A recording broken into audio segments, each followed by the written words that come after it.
How's it going, Jack Tackers, and welcome back to another video for you guys. Today, I'm going to be doing my review for The Walking Dead: Dead City, Season 1, Episode 2, which was titled Who's There? And overall, I thought this was a pretty decent continuation of the previous episode. As you guys know, if you saw my review for last episode, you'll know that I was pretty intrigued by the premise of the show overall, and I thought it was a good start. And yeah, I think this is another solid episode. Doesn't dive into a whole bunch of stuff, but it definitely introduces some, well, new characters and a few new plot lines here and there. But yeah, let's just kind of break it down, I guess. Negan and Maggie obviously are still looking for the Croat, and they come across another group of survivors in the city, which that was kind of the main point of this episode, to kind of introduce this new group. Apparently, there's like 3 groups in the New York area. Obviously, we have Croat's group, the Bragazi or Bragazi, whatever it was called, something like that. And then we have this group that Negan and Maggie run into. And of course, New Babylon with Pearlie Armstrong.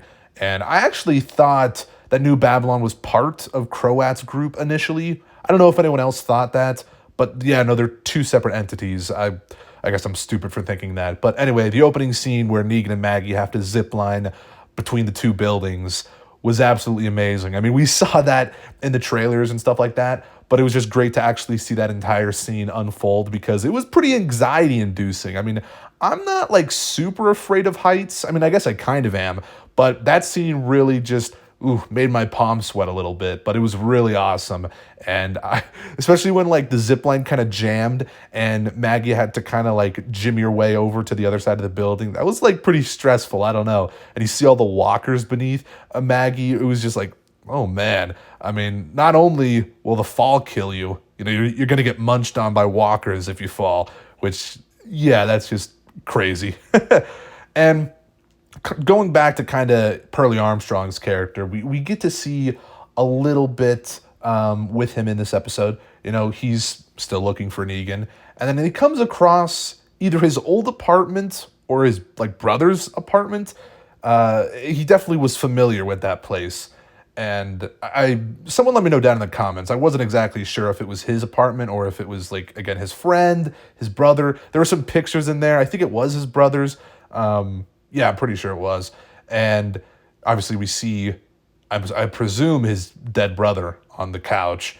And it was a good scene for him, actually. It kind of fleshed out Pearlie Armstrong's character a bit more and made him somewhat more sympathetic, just because we know that everyone in this world now has lost people. And yeah, there's not even any dialogue there. Like, he doesn't even say anything. And, you know, he takes the gun and leaves. That was a pretty, you know, it was kind of a quick scene, but I thought it was pretty good overall. And we also got some stuff with Jenny in the episode, a bit of a side plot, if we're being honest. She's at this other settlement and kind of acclimating to it, still not speaking or anything to any of the people there. And she's, I don't know. There's not a whole lot of intrigue with her character, if I'm being honest. She's probably one of the weaker links of the show.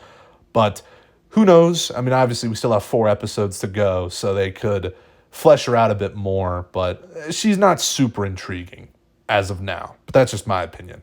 I guess let me hear your thoughts on her character down in the comments below, if anyone's actually, like, intrigued with what they're doing. I don't know.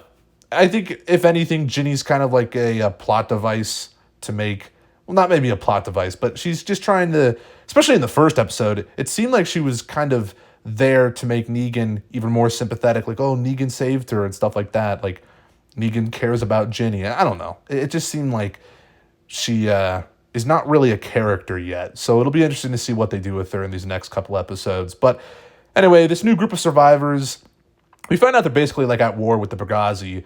Again, I don't know if I'm saying that right, but Croat's group. I guess I'll just continue calling them that. And one of Croat's men basically kills Esther, who was the lady that led Negan and Maggie to their camp. That was kind of sad, actually. I think Esther was kind of a nice person. I think she was kind of chill. And I don't know, it was pretty screwed up that she had to go that way. And then, of course, we get probably the best scene in the entire episode. And there's a bunch of hubbub about this going into the episode and just going into this show in general, that old Negan was going to show back up again. He was going to kind of be his old self that we saw, you know, back in like season 7 and 8. And yeah, we do kind of get that. He tells a knock knock joke. He kills one of Croat's people. And it was definitely reminded me of like Spencer's death back in season 7. You got no guts. It's just like really brutal stuff. And it was a very brutal scene, but also very comedic. Jeffrey Dean Morgan, of course, just still fantastic as the character. I don't think there was any doubts there, but yeah, he's just awesome in this episode. And smashing his head through the glass, knock, knock. It's just great. And all the blood kind of, spews out on the people below. Oh my gosh, I don't even know why those people didn't move out of the way from the blood splatter. Like, come on, why were you just standing there? It was, yeah, very gross, but loved that scene. It was really great. And we also learn a little more about Croat's origins a little bit. He was kind of, obviously a part of Negan's group, the Saviors. And it's interesting that Croat was actually so psychotic that he couldn't even be a savior. And we think Negan's, pretty crazy and out there just with the things he does. But apparently Croat, killed a kid. And we all know Negan has a soft spot for kids. And he was kind of like the Savior's torturer, which is pretty interesting, which makes sense because what we saw of the Croat in the previous episode kind of torturing Herschel a little bit. He hasn't really tortured him that much yet. I don't think there's been that much damage, but we definitely see that Croat has like this very creepy vibe to him. And Negan kind of realized, he tells this to Maggie, that he was a rabid dog, kind of needed to be put down. And Negan tried to kill him, shoot him, but he ends up only shooting his ear off, which that's kind of cool that we finally know how Croat lost his ear, because I was kind of curious about that.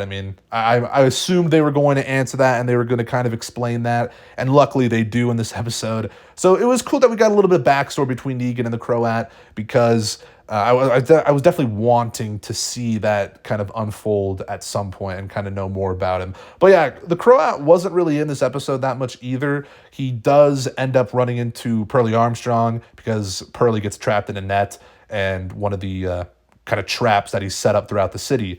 And yeah, he comes face to face with him. So that was pretty cool. I don't exactly know how that interaction is going to play out. It definitely seems like the Croat and his group are very powerful just in the city.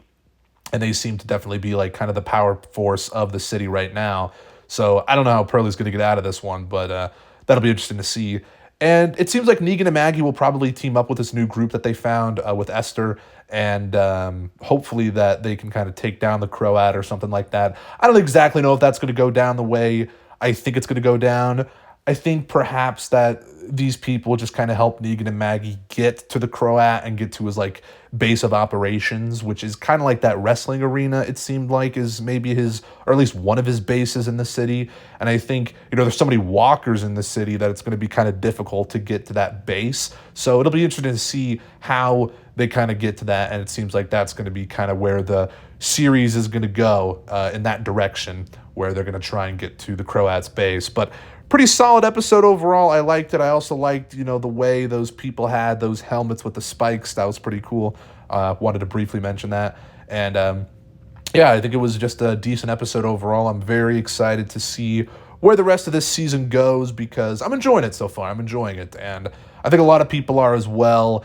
And it feels good to just be enjoying, a Walking Dead show. So, yeah, post your thoughts and comments down below on this episode. What did you guys think about this one? Did you like it? Did you like it even more than the last episode? I don't know. I think they're about on the same level for me.